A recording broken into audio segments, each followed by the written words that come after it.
નિરાત મહારાજની, તુલસીદાસ મહારાજની, ઘનશ્યામ મહારાજ, આવેલ હરિગુરુ પંથની. પીપળ પાંદ ન તોડીએ, ન ભાંગીએ વડની ડાળ, વહેતા જળમાં ન થૂકીએ ગુરુને બેસે ગાળ. હવે આ તો સંતો મહાપુરુષોના શબ્દ આપણે બધા બોલવી તો સુવિધ છે, પણ છતાંય આપણું લક્ષ્ય અહીંયા રહેતું નથી. જળ ચેતનમાં સરખો બોલે, એને જોવા કોઈ નો જાગે, તજો તંબુરો નહીતર પતો નહીં લાગે. જો સંતો આવું બધું કહી રહ્યા છે, છતાંય આપણને એ લક્ષ્ય હોતું નથી.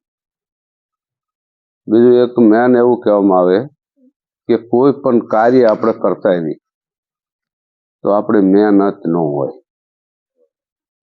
મહેનતનો શબ્દ ઘોળવીને ઘૂંટવીને તો અનુભવ એવો થાય કે સદગુરુ મહારાજ, ગુરુ મહારાજ આપણને કંઈક વાત કરતા હોય, આ હોય તો આપણે મન આય ન હોય, પણ એ હાલતા ચાલતા છતાં એના શરણમાં મહેનત હોય તો કંઈક અનુભવ થોડો ઘણો થાય ખરો. પણ જેમ જેમ વધુ વધુ સંતનો ગહારો રહે, વધુ વધુ તો હટ જાગે, નહીતર તો થોડીક વાર લાગે. 15 વર્ષ 10 વર્ષ તો એમ કે કોક જો લોઠે સામે આવીને ગુરુ મહારાજ કઈ જગ્યા બોલી જાય ને એમ નતા બોલતા. પણ હા, જેમ જેમ થોડોક વધુ વધુ સંપર્ક થવા માંડ્યો એવા નજીકમાં ઘનશ્યામ મહારાજ, ચોરવીરા લીંબોડાના અંતર નહીં, એટલે ઘનશ્યામ મહારાજ તો અમને લઈ જનારા એ આંગળ ચાલીને, પણ એમનેથી વિખુટા એમે રહ્યા, વળી પાછા નેન આવી અને નેનના પાછા મીડ્યા એ પાણી પીવા, એ ગોળાનું તે રેડવા મળી ગયા. રેડવા મળી જાય ને વળી પાછું કંઈક થોડુંક લાગ્યું એટલે આપણે હતા લગી તો બહુ આંટા માર્યા ખોટા. વળી પાછા નેન આવીને વળી પાછા એમને શરણમાં રહીને ચાલુ કર્યું છે. હવે ગુરુ મહારાજની દયા છે એમ થશે, પણ હવે મૂકવું નથી એમ થાય. એટલે વાતોમાં થાય ભજન, સદગુરુ મળ્યા સજન, દાસરાય સિંહ ને ગુરુ તુલસી મળ્યા, હવે લાગી છે લગન. એટલે હવે આમ થોડી થોડી એવી લગ્ન લાગી છે કે કંઈક મહેનત કરવી એમ, પછી જેમ ગુરુ મહારાજની દયા એમ થાય. બહુ વાતો કરતા પછી મને ના આવડતો. હવે અમારા ગુરુ મહારાજ એવો શબ્દ વાપર્યા છે વાણીની અંદર, આપણા મહેનત કરવાની વાતો કરવી છે, સંતના શરણમાં રહેવાની વાતો કરવી છે, એના વિશે. પોતે નો જડે રે સંતો, પોતે નો જડે, માલમી વિના વસ્તુ નહીં મળે. જો પોતે જડતું હોય તો કામ થઈ જાય ને, પણ પોતે નથી જડતું, એનો માલમી હોય તો મળી જાય. એમ મહાપુરુષ માલમી હોય એના શરણે જઈને ઉભા રહેવી, બેસવી, કંઈક મહેનત કરવી, એના શરણમાં રહીને કંઈક પૂછપરછ કરવી. પૂછવી તો કંઈક ઉત્તર મળે ને, પૂછવી નહીં તો ન મળે. ઓમકાર ફાટે સંતો 9 ખંડ હોવા, 10મે ખંડે જડે, આપે ખોવાણો આપમાં, બીજે નહીં જડે.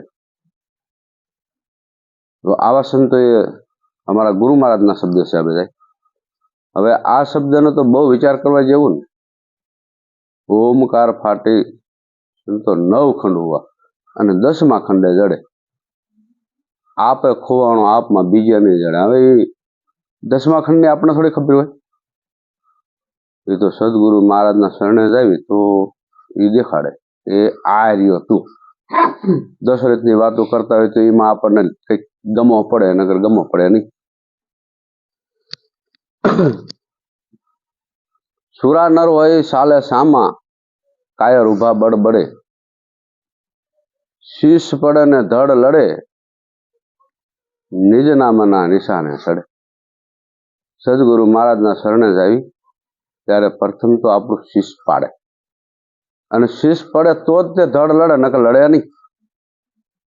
ખવી કહેવાય, ઝાડ પડે જાય એટલે ખવી કહેવાય. ખવીને બીક ન હોય તો ગમે ત્યાં લડે, પણ ખવી થવું તો અઘરું તો ખરું જ છે.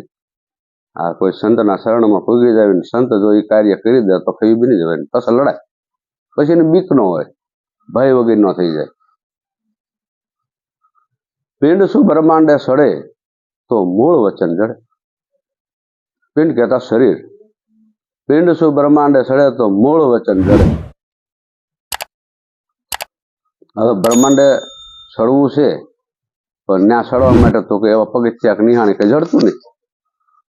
પણ આ એ કે સંતો મહાપુરુષોના શરણે જ આવે એટલે એ રસ્તો બતાવે છે. પિંડ શું બ્રહ્માંડે સડવાનો, આજ અંત અને મધ્ય જો મળે ને તો ધજા ને નાળિયેર સડે.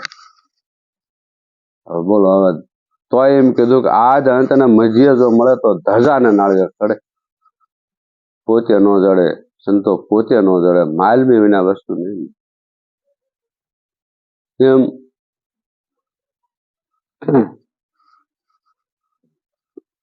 સદગુરુની દયા થાય તો અનુભવ થાય, નકર થાય એવું નથી. બીજ ઉપર બીજું જો જડે, બીજ ઉપર બીજું જો જડે તો આત્મ ઈશ્વર થાય એક ઘડે. બીજ ઉપર બીજું જો જડે તો આત્મ ને ઈશ્વર થાય એક ઘડે. આપણે બધા સદગુરુ મહારાજના શરણમાં ગયેલા છીએ, આપણને અનુભવ આપેલો છે કે આત્મ અને ઈશ્વર કોણ છે, ઈશ્વર ક્યાં છે. આપણે ઈગોચમાં હતા એટલે આપણે અહીંયા પહોંચી ગયા એટલે આપણને મળી ગયું. એક જ ઘડે વસ્તુ આપી. ગુરુ ખોડીદાસ ગુરુની ફોજમાં દાસ તુલસી પોતે લડે. અમારા ગુરુ મહારાજ તુલસી મહારાજ હતા અને એમના ગુરુ ખોડીદાસ મહારાજ હતા. હવે ખોડીદાસ મહારાજની ફોજમાં પોતે લડતા, એટલે કીધું પોતે નો જડે રે સંતો, પોતે નો જડે, માલમી વિના વસ્તુ નહીં મળે. સદગુરુ મહારાજની જય. આટલું.